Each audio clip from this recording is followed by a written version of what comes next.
Hi, I'm Duane from Travel by the Book TV, where we explore literary travel. Thanks for watching, and please subscribe. Hit the little subscribe button below, and when you're done, hit the little button with a bell. That lets YouTube know that you're interested in paying attention, and it helps us. Today we have a special treat. We're going to Buffalo, New York, and we're looking at the original handwritten manuscript of Mark Twain's Huckleberry Finn, as well as other awesome items at the very cool Buffalo and Erie County Public Library. I'm standing next to a rather uninteresting modern building. It's a beautiful building. It's just new and modern and seemingly has nothing to do with Buffalo's great literary history. However, this is 472 Delaware Avenue. Right on the spot, there used to be a very large mansion, and in that mansion lived none other than Mark Twain. This library behind me is the Buffalo and Erie County Public Library, and apart from being just a cool big city library, they've got a really cool special collection. Back in the day, the man who ran this library became friends with a local newspaper editor, Samuel Clemens, and over the course of Mark Twain's career, they stayed in touch, and Mark Twain gave him several really interesting and exciting manuscripts, and over there they've collected a bunch of other things, and they have it all on display in a special room here that I can't wait to see. So let's go check it out. Okay, we're walking inside. We got Harold.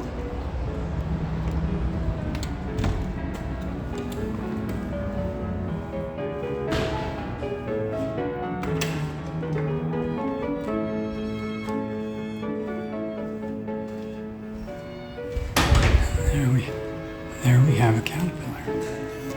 Very hungry caterpillar.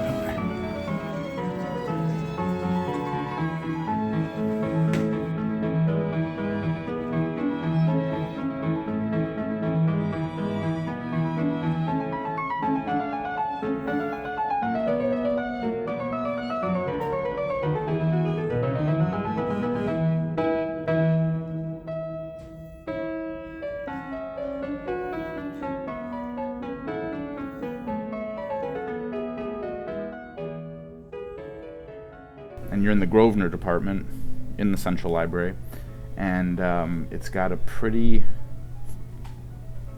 famous in these circles, I guess, but certainly important collection, not only because of the dedication we have to local history, but really the genealogy section. So you have people coming from all over the country doing their family research. Like the resources we have are very extensive. Yeah, I couldn't help noticing the card catalogs because you don't see a lot of these anymore, but the librarian here, as Isaac was telling me, that this is for their genealogical collection, as well as over here for the record collection, and they still use it, and he says he still adds things to it, and that's pretty cool. This is so fun. It's so nostalgic. Most young people would have no idea how to work this.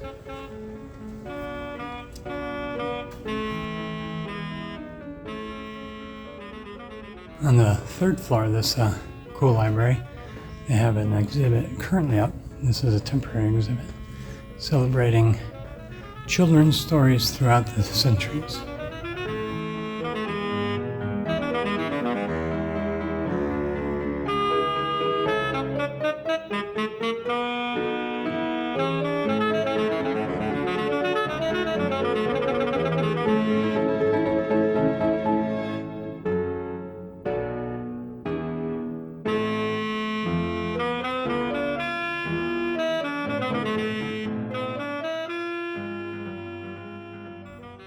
Here's a favorite of mine when I was a kid. Mike Mulligan and his steam shovel. And of course there's Goodnight Moon. And I always loved Harold and his purple crayon. And I always loved Ezra Jack Keats' books. Snowy Day was a favorite of mine. I loved that book, looking at the pictures. And of course, everyone loves Where the Wild Things Are. Okay, they also have an exhibit here celebrating Buffalo's music history, starting with Harold Arlen, who wrote Somewhere Over the Rainbow, as well as other hit songs of the era. All right, so they have here things from Rick James. We saw his childhood home on our Buffalo Wing Ride. The Goo Goo Dolls, singer-songwriter Annie DeFranco. There's something here about Blue Oyster Cult and the song Don't Fear the Reaper, and about the Saturday Night Live sketch, the More Cowbell sketch. Buffalonian David Lucas was a producer who insisted that the album, that Don't Fear the Reaper was on the album, and that have the cowbell, and he even played the cowbell in the recording. So, all thanks to Buffalo. More cowbell.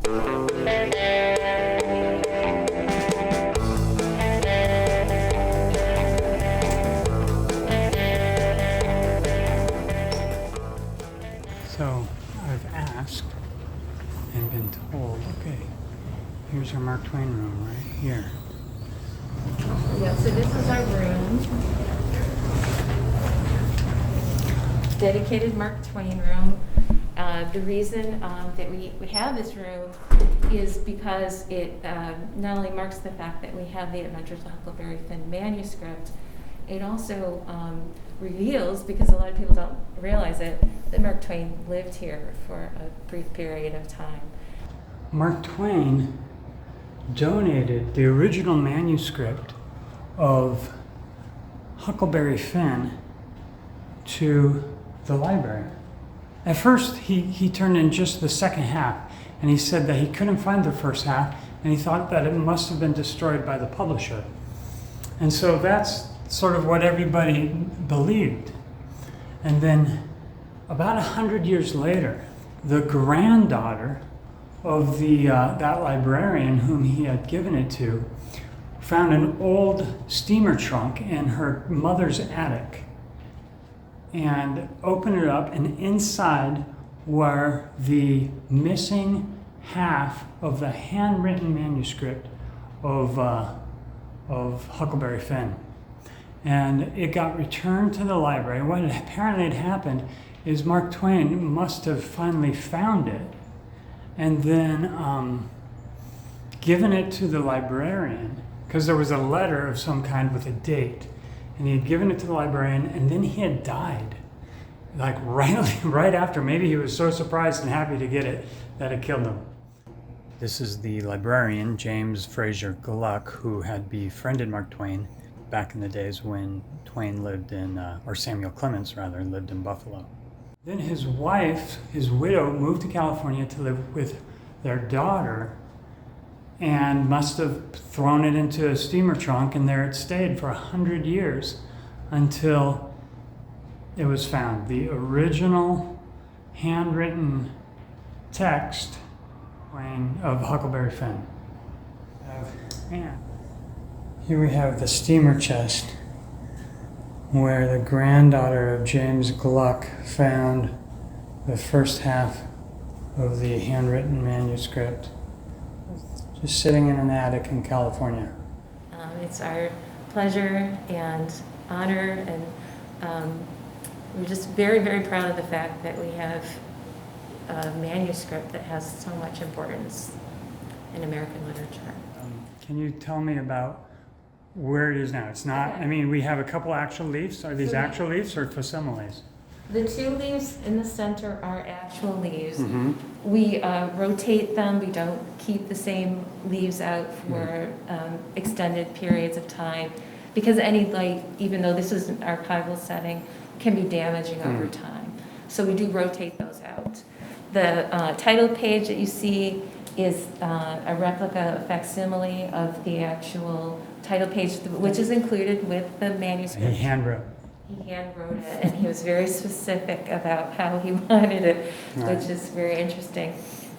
We see in the manuscript itself changes in the size of the paper, changes in the ink, a lot of changes, and the occasional pencil in the manuscript. So, Like you see that on this page. yeah, Or yeah. on both these pages, there's a little. Yeah. So scholars have studied it for the changes. Sure.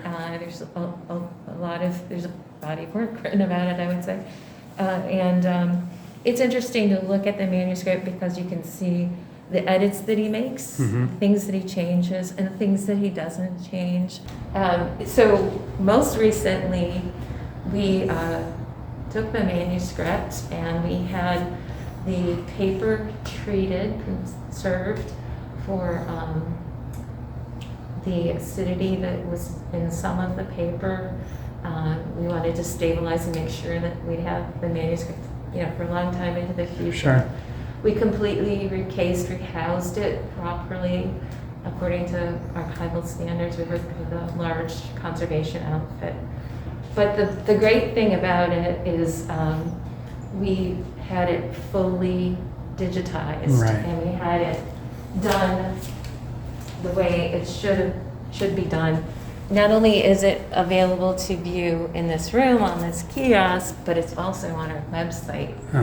which is tremendous because you can actually look at this and see those changes in ink and that I was talking about, and also Yeah. the changes in paper, and you can zoom in. Thank you so much, and I love how your mask matches your shirt. So do you have like a mask for every shirt? It's just a coping skill, that's all. Dealing with it. This is like coming to the Louvre. This is like coming to the Louvre and looking at the Mona Lisa. I am leaving the Buffalo and Erie County Public Library. It's been a great tour. Learned a ton, seen a lot of great stuff. And I have to say, as I walk outside here, I can start talking louder. I have to say that this is one cool library, but the coolest library is the one closest to you.